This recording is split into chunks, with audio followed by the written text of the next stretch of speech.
नमस्ते सदा वत्सले मातृभूमि। जय श्री राधे राधे। आप समस्त यूट्यूब प्रेमी, सबसे पहले आप अपनी सच्ची श्रद्धा व निष्ठा से जय श्री राधे राधे का कमेंट करें और उसके बाद इस वीडियो को देखें, सुनें। आप, हम सब लोग यह सुनते हैं कि यह प्रारब्ध है, तो सचमुच में प्रारब्ध क्या है, उस पर थोड़ा सा प्रकाश इस वीडियो के माध्यम से डालने का प्रयत्न कर रहा हूं। आप सभी लोग देखें, सुनें और उचित अनुचित कमेंट के द्वारा अपने मंतव्यों को स्पष्ट भी करें। महापुरुषों का कथन है कि विधि द्वारा प्रारंभ का निर्धारण हमारे जन्म से पूर्व ही हो जाता है। उसमें बाद में फेरबदल करना संभव कदापि नहीं रहता। अतः जो हो रहा है उस पर चिंता करना व्यर्थ है। प्रारब्ध को सहन करना ही हमारी नियति है। कहा भी गया है कि पहले बना प्रारब्ध पाछे बना शरीर, तुलसी चिंता छाड़ के क्यों न भजें रघुवीर।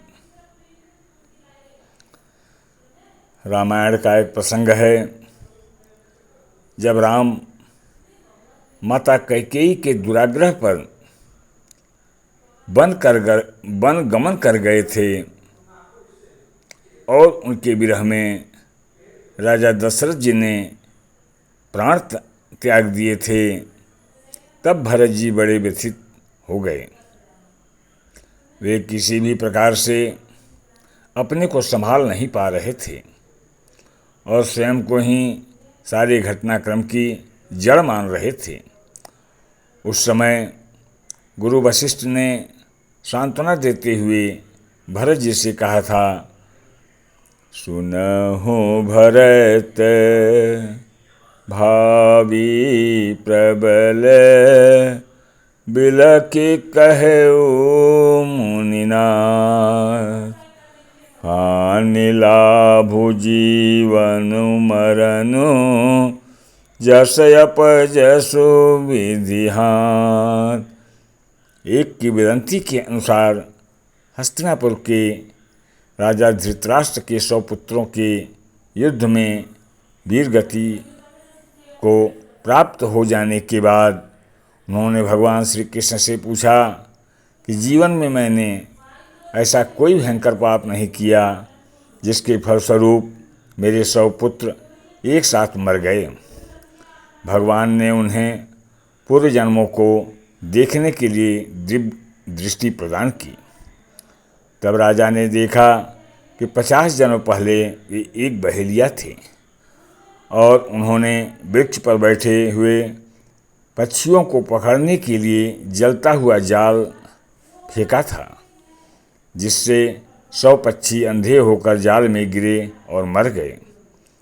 50 जन्मों तक संचित पुण्य कर्मों के कारण उन्हें इस पाप कर्म का दंड नहीं भोगना पड़ा, पर जब पुण्य कर्मों का प्रभाव क्षीण हो गया, पुण्य कर्मों का भंडारा समाप्त हो गया, तो उन्हें यह फल भोगना पड़ा।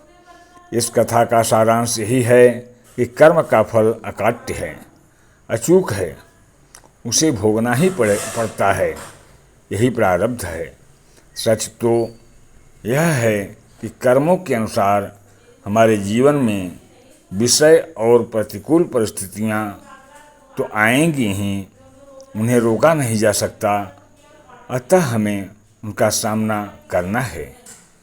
धैर्य और संतुलन के साथ परिवर्तन प्रकृति का नियम है।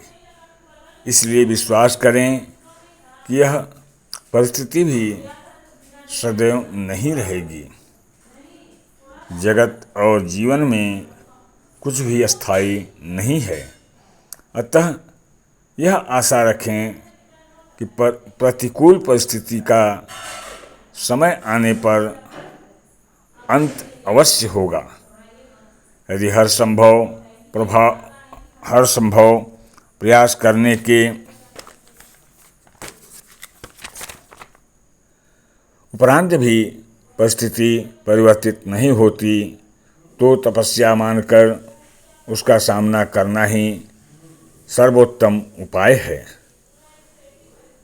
इसे ईश्वर की इच्छा समझकर सहर्ष स्वीकार करना चाहिए।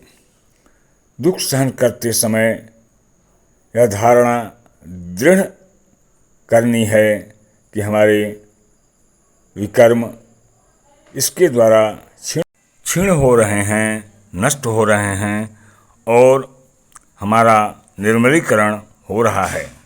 शास्त्र कहते हैं कि ईश्वर का विधान मंगलमय है, वहाँ कुछ भी अमंगल नहीं है। इसलिए जो कुछ भी हो रहा है उसमें हमारा कल्याण निश्चित है। प्रतिकूल परिस्थितियों के माध्यम से ईश्वर हमें कोई संदेश दे रहा है, हमें परिपक्व बना रहा है।